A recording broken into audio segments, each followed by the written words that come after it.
Gilão, nome de rio, nome de rádio, para sintonizar navegando.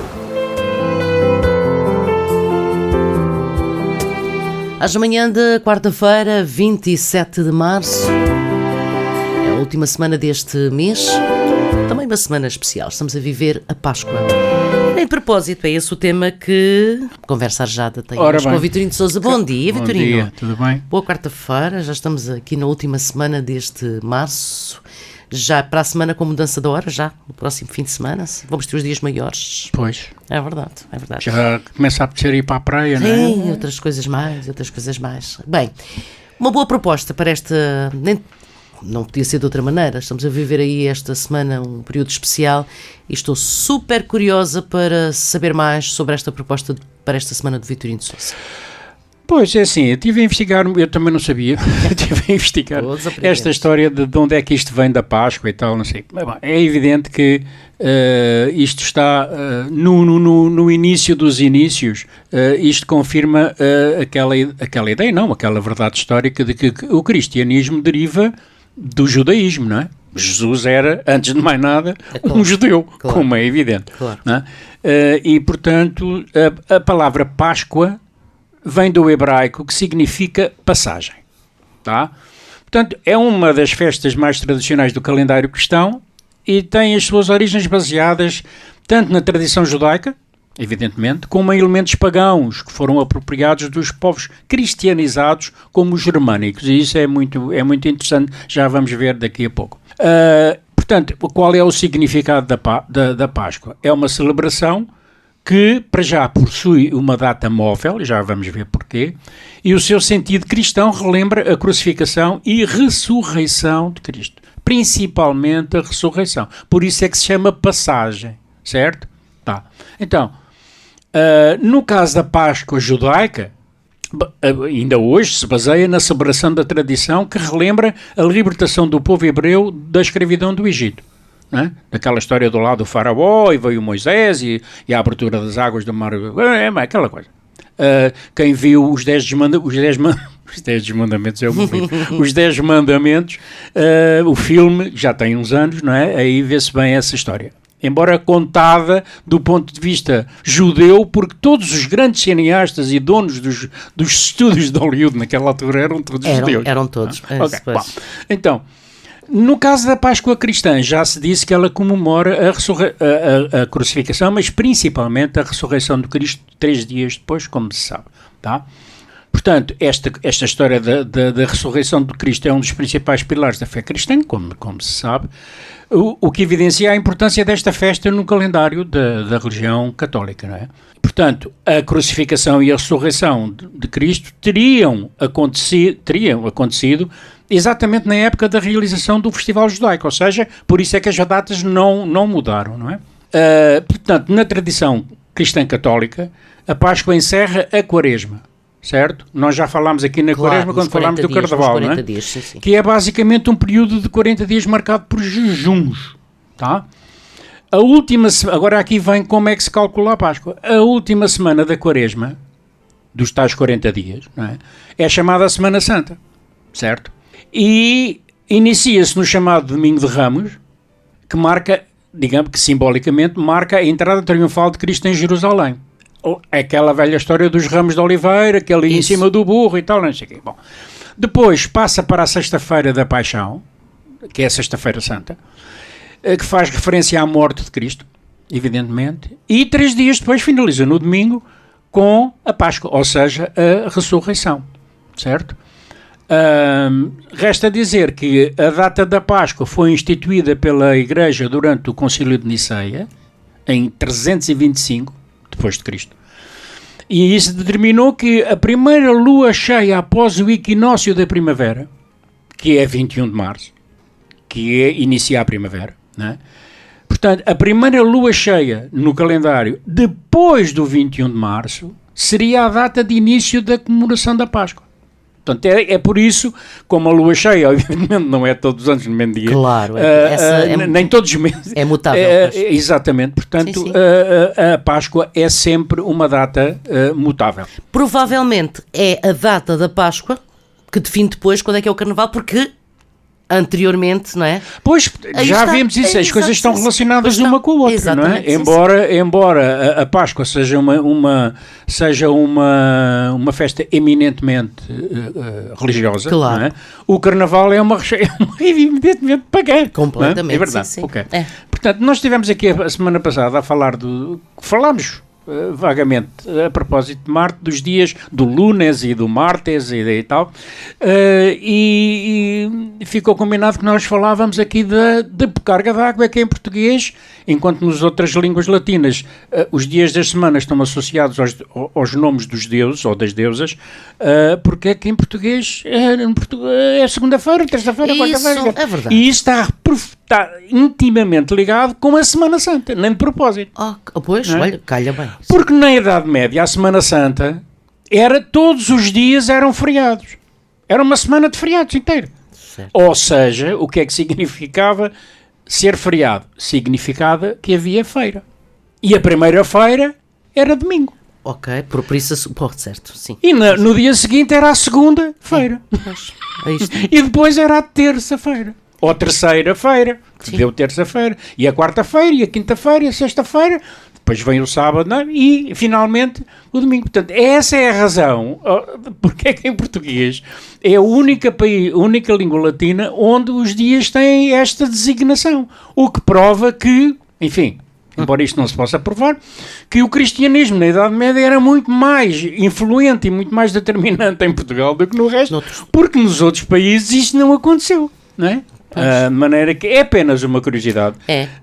Mas noutro sentido, se verificarmos que essa celebração da Páscoa tem, do meu ponto de vista, muito mais intensidade na vizinha Espanha, com feira sim, todos os dias. E é muito engraçado que em Espanha feira é féria. Sim. E nós aqui dizemos o dia de férias, ou estou de férias. Sim. Portanto, os dois termos estão ligados. Agora, é muito engraçado citar os elementos pagãos ligados à Páscoa, que já se falou que tem a ver com os povos bárbaros. Quais é que são os povos bárbaros? Não havia um povo bárbaro. Não é? Nunca existiu, não há nenhum. Havia vários povos. O termo bárbaro significa todos os povos que atacaram ou pretendiam atacar o Império Romano, ou seja, tudo o que não era romano era bárbaro. Claro. E porquê é que é bárbaro? Porque aos ouvidos dos romanos, aquelas línguas esquisitas que aquela gente falava era e o deu bárbaro. Então, desde os lusitanos eram bárbaros para os romanos, evidentemente. Sim. Né? Então, durante o processo de conversão dos povos germânicos, e os povos germânico aponta para a Germânia, ou seja, para a Alemanha, mas não necessariamente. Não é? Os bretões, que não têm nada a ver com também eram bárbaros. Não é? Claro. Portanto, repito, tudo o que não era romano era bárbaro.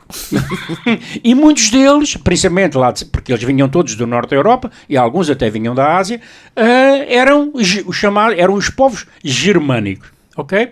Portanto, nessa conversão, nesse movimento de missionarismo, vamos dizer assim, tá? A Igreja Católica apropriou-se de inúmeras tradições desses povos, não é? Inclusivamente, é muito engraçado, porque, por exemplo, só por curiosidade, a Páscoa está relacionada com um culto da deusa germânica, que eu suponho que se diz Oestern. A senhora lá, a deusa germânica, chamava-se Oestern, ou também Ostara. Era as duas possibilidades. Sim. E, portanto, ainda hoje, em inglês, Páscoa diz Easter. Pois é, sim. Que é muito semelhante ao Western. Não é? E em alemão, o termo para a Páscoa é Ostern, ou Ostern, não sei como, que é muito semelhante ao Ostara, que é o outro nome da deusa Ostern.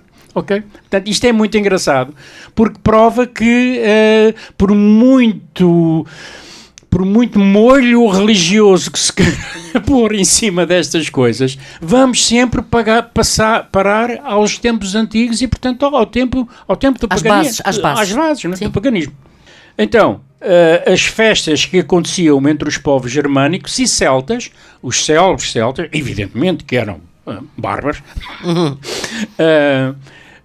para essa deusa eram realizadas na mesma época da festa cristã. Ora, além dos nomes, ainda há a questão do timing, ou seja, coincidiam. Tá? E com a cristianização desses povos, a tradicional festa pagã misturou-se com a comemoração cristã. Tá? Portanto, quanto aos símbolos da Páscoa, o ovo e o coelho, não é? Atribuem-se a esses símbolos também a elementos pagãos, certo? Porque a gente poderá perguntar, mas carga d'água que vem o ovo e o coelho. E o coelho, não é? sim. Não é? Então, os ovos e os coelhos eram símbolos de fertilidade para a maioria dos povos pagãos. O ovo por razões óbvias, sim, e os coelhos porque se reproduzem, porque aquilo é uma maravilha. Pois, era uma maneira assim de sobrevivência. Exatamente. Então, à medida que esses povos foram sendo cristianizados, esses elementos foram sendo absorvidos pela festa cristã. Tá? A tradição de enfeitar os ovos e escondê-los, que é já posterior, teria chegado ao continente americano por meio de imigrantes alemães, cá estamos nós, do século XVIII. Não é? Portanto, começar com o início das viagens marítimas e tal, sim, não sei o quê, claro, da mesma forma que quando chegámos à América trouxemos o peru e as batatas e os tomates e não sei o quê, os alemães levaram para lá os seus hábitos, não é? Portanto, isto é toda uma mistura. Sim, no mundo. Em relação à história da Páscoa, é isto, é o que há a dizer, e eu... poder-se-á perguntar, mas há alguns poetas que escreveram poemas sobre, sim, a Páscoa? Vitorino de Sousa? Não. Como é possível? Pois, eu disse, não tenho sobre o Natal, tenho sobre o Carnaval, e não tenho... Algo é falta. Eu prometo que para o ano... já está em agenda, já está em agenda. Okay. Então, eu fui pesquisar, e não há muitos, mas há um poema do Miguel Torga, já estamos fartos de falar do Miguel Torga. Não, nunca nos fartamos de falar de Miguel Torga. Que era o senhor Adolfo Coelho da Rocha, Miguel Torga é um pseudónimo, e ele escreveu um poema chamado precisamente Páscoa, e que eu vou ler, diz assim: um dia de poemas na lembrança que o passado inspirou, a natureza inteira a florir no mais prosaico verso, foguetes e folares, sinos a repicar, e a carícia lasciva e paternal do sol progenitor da primavera. Ah, quem pudera ser de novo um dos felizes desta aleluia, sentir no corpo a ressurreição, o coração, milagre do milagre da energia, a irradiar saúde e alegria em cada pulsação. E agora trago aqui um poema de um senhor que a gente nunca falou, e que ainda por cima ainda está vivo, que é um senhor chamado Manuel Alegre. Ok, bem. Tá, como se diz, cada vez que se fala do Manuel Alegre, é um dos históricos. Sim, okay. É. Ok. E é um poeta que é uma pena não ser mais conhecido. Ele foi muito conhecido no período antes do 25 de Abril, dos cantores de protesto, tal, o Adriano Correia de Oliveira, a Trova do Vento que Passa, são poemas que provavelmente as pessoas não, mas principalmente os mais novos não sabem, não é? Mas realmente nesse período houve muita gente que cantou, que musicou alguns poemas do Manuel Alegre, porque os poemas dele eram poemas de resistência, evidentemente, e portanto aquilo que estava mesmo a calhar. Não é? Este poema não tem nada a ver com, não está nada nessa onda, evidentemente. É um problema que se chama quem? E diz assim: não sei como se ressuscita no terceiro dia de cada sílaba, nem se há palavra para voltar do grande rio do esquecimento. Não sei se no terceiro dia alguém me espera, ou se ninguém. Em cada poema levanto a pedra, em cada poema pergunto quem? Bem. Muito bonito, é não é? Bonito, sim senhor.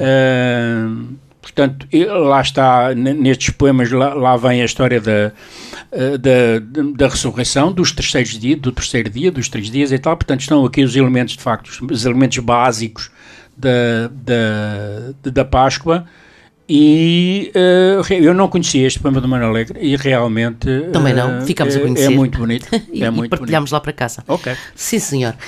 Que bem, para terminar em beleza este nosso apontamento relacionado com a Páscoa. Gostei. Ficámos a saber mais algumas coisas importantes. Cada ano ver onde é que é a primeira lua cheia depois do 21 de Abril e é só fazer, do 21 de Março, e é só fazer as contas. É isso. Ok? Mas a gente escusa ter esse trabalho. Não, o calendário diz. O calendário diz. Sim, alguém que o faz. Alguém que o faz. Alguém que o faz. Okay. Vitorino, muito obrigado. Olha, uma boa semana de Páscoa também. E até Abril. Até Abril, ok? Será já no dia 3? Estamos será já para a semana, com certeza. Então vá. Até lá. Muito obrigado. Rádio Gilão Tavira. Para o mundo, através da emissão online em radiogilão.com. A onda do Algarve.